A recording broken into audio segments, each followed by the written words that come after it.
Mon histoire commence il y a 2 ans de cela. Je n'étais pas satisfaite. J'étais superviseur export dans une compagnie maritime et j'avais une équipe de 6-7 personnes.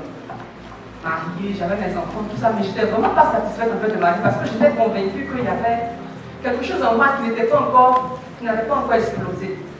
Et donc je vais tomber enceinte et puis je vais à l'accouchement. Complications, rétention placentaire. Il y en a qui savent ce que c'est. Ça faisait la 2e fois que je vivais ça. Et donc c'est le genre de complications où tu es sur le lit et puis tu vois la mort qui te dit « Coucou, comment tu vas ?» Et je sors de là. Une semaine après, j'apprends que l'épouse de quelqu'un que je connais a eu la même complication et est décédée. Et moi, ça me faisait la 2e fois que j'avais une rétention placentaire. Et là, je me dis, Edith, en fait, tu es en train de traverser la vie. Et pour moi, je me dis, c'est une 2e vie, c'est une 2e chance en fait que j'ai. Parce que cette femme qui est décédée avec la même complication, elle n'était pas mieux que moi, mais je ne suis pas mieux qu'elle. Et si j'ai survécu, c'est que c'est une 2e vie. Et je me dis, cette 2e vie-là, je n'ai pas le droit de la traverser. Et donc je m'assois et puis j'essaie de faire un peu le point pour voir qu'est-ce qui ne va pas à mon niveau. Et je vais me rendre compte en fait que j'ai plein de rêves, mais je n'arrive pas à passer à l'action. Pourquoi? Parce que je n'ai pas suffisamment confiance en moi. Et je vais me poser des questions, essayer de voir d'où est-ce que ça vient. Parce que quand même j'ai fait des formations, en fait j'ai lu beaucoup de livres, j'ai fait beaucoup de choses comme activité extra, mais il y avait quelque chose qui n'allait pas. Et je vais me rappeler en fait de mon premier jour de classe en 6e. Et j'arrive le premier jour en 6e, ce sont les présentations. Et donc j'arrive toute innocente. Je m'appelle Nguessan Coco Aya Edith. Je viens de Notre-Dame de la Paix de Trècheville. J'habite à Koumassi. Quand j'ai dit Koumassi, toute la classe est retournée pour me regarder. Et du coup, je suis restée là. J'ai eu l'impression que j'avais dit une bêtise. Et c'est après que je vais en fait me rendre compte pourquoi les gens me regardaient bizarrement. Parce qu'autour de moi, tu as les enfants de politiciens, tu as les fils de députés, tu as les gens dont les parents sont patrons à la cire, etc., etc. Et donc les gens se demandent, mais attends, une petite fille de Koumassi Potopoto, elle fait quoi parmi nous au CSP de Cocody? Et ça a été pour moi difficile. J'ai dû vivre avec ça de la 6e jusqu'à la terminale. Il y en a qui m'avaient surnommé la fille de Koumassi Potopoto. Et donc, quand c'est comme ça, il y a des gens avec qui tu marches, c'est-à-dire ceux qui sont à Atekoubé, à Djamé, à Makori, notre petit groupe là. Et puis on marche ensemble, et puis les enfants de deux plateaux, Riviera, Cocody, et chaque retour de vacances, ils vont te montrer que pendant les vacances, ah moi j'étais au 16e arrondissement, moi j'étais ici, j'étais ici. Bon, moi j'étais à Koumassi pour le moment. Et donc pour moi ça va me pousser en même temps à être parmi les meilleurs. Parce que je disais toujours aux gens, c'est quand on donne les feux que moi je parle. Et donc les années vont passer. Et puis ce jour-là, après mon accouchement, je vais me rendre compte en fait que tout est parti de là.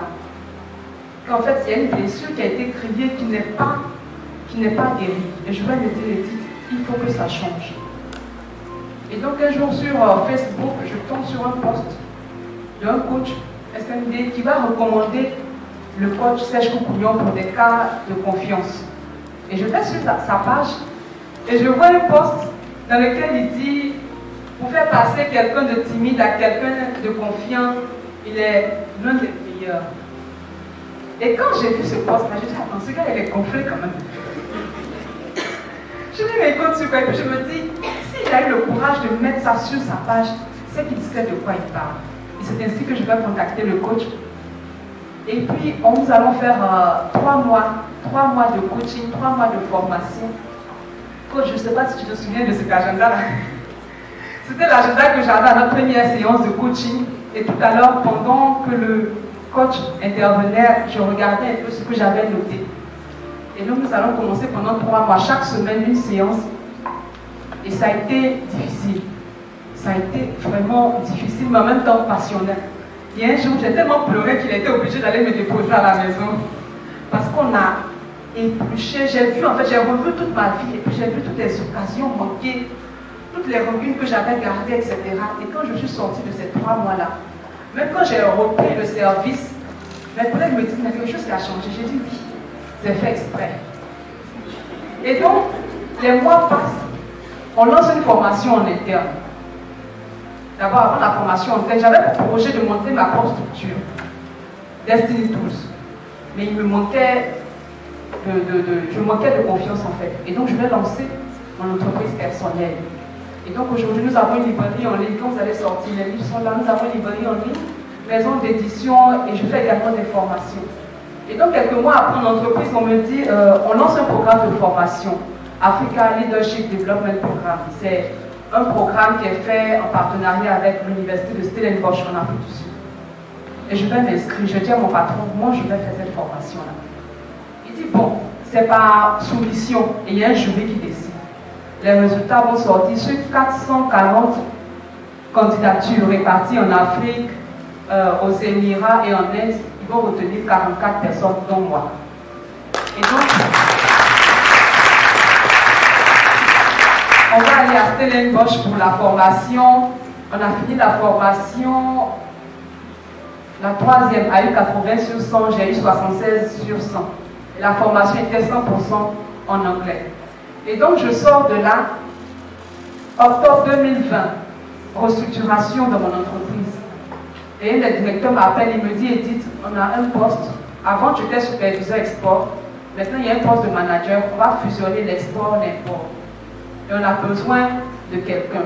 Et à l'unanimité, on sait tous que c'est toi qui peux avoir ce poste. Et donc, depuis le 1er octobre 2020, je suis manager transport terrestre. J'ai 13 personnes dans mon équipe, dont un doyen qui a 30 ans de service.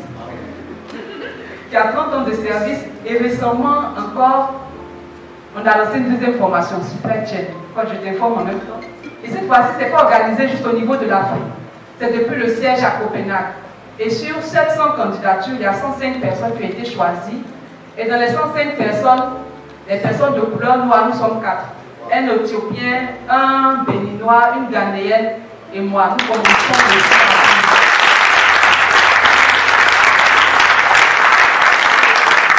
Nous commençons le 6 avril prochain. Et pour moi, ça a été un virage décisif de ma vie. Aujourd'hui, mes soeurs sont là, mon petit frère est là dans la salle. Si je n'avais pas eu cette session, ces 3 mois de coaching avec le Coach Couillon, ma carrière ne serait pas au stade où elle est aujourd'hui. Je n'aurais pas eu mon entreprise. Et là, j'ai lancé, dans le cadre de mes activités avec Destiny Tools, qui est mon entreprise, un programme de formation avec des lycéens, des élèves du lycée moderne de Koumassi. On a eu des sessions, le coach a intervenu, des sessions de formation. Et pour moi, aujourd'hui, je veux pouvoir dire à ces personnes-là, oui, c'est vrai, vous êtes des jeunes de Koumassi, vous êtes des jeunes qui changent les vies. Et moi, cette rencontre avec le coach, elle a changé toute ma vie.